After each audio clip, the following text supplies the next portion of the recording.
As we continue with the deal painting, I want to thank my subscribers out there on YouTube.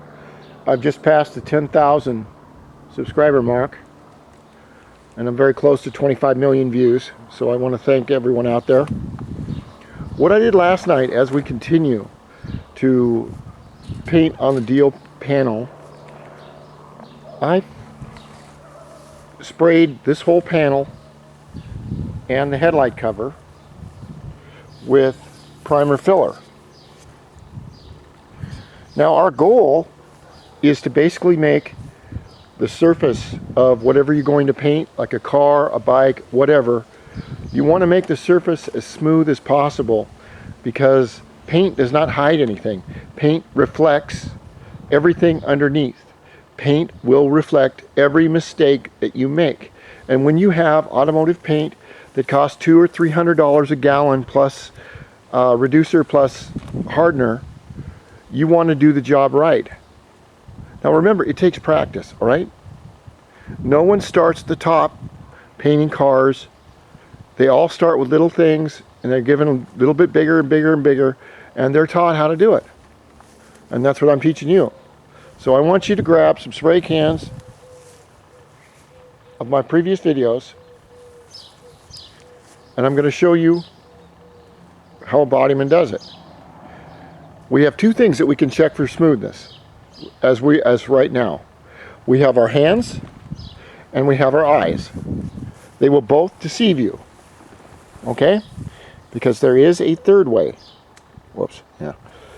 So when you run your hands down, back and forth in your palm, all over the item that you're gonna paint, you don't even need to look at it. All you have to do is feel. If this does not feel like that mirror I showed you yesterday in the house, then you know you've got some rough spots. And you can see the rough spots right here. And I did it very crudely because I'm trying to get this done in a hurry. But those are going to show up very badly in the paint. Now we look over on this side where I've done a lot of work, body work. And you can see where there's ripples down here, there's scratches down here. This is JB Weld, and who knows what else. We have to remember that paint is matter, or a material.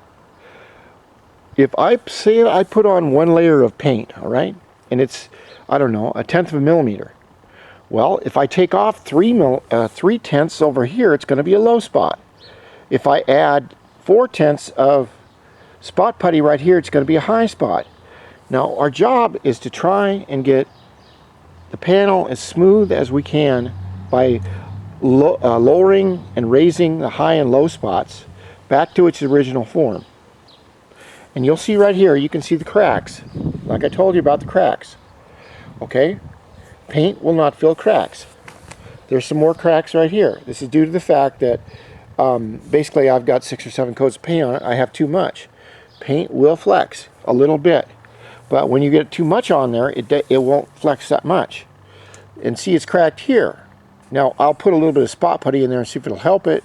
So I also have a crack here.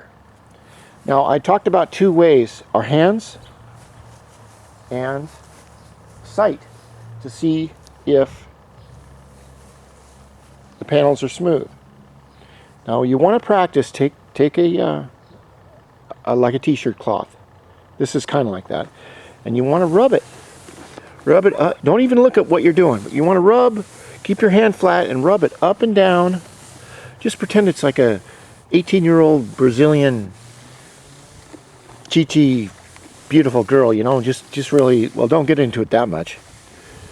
I didn't say that, did I? No. You should enjoy your work.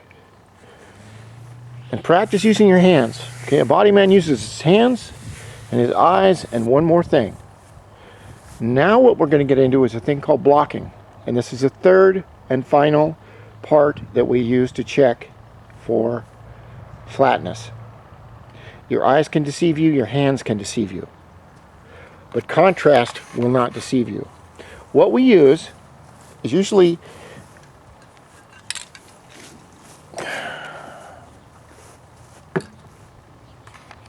Go to the next video on that.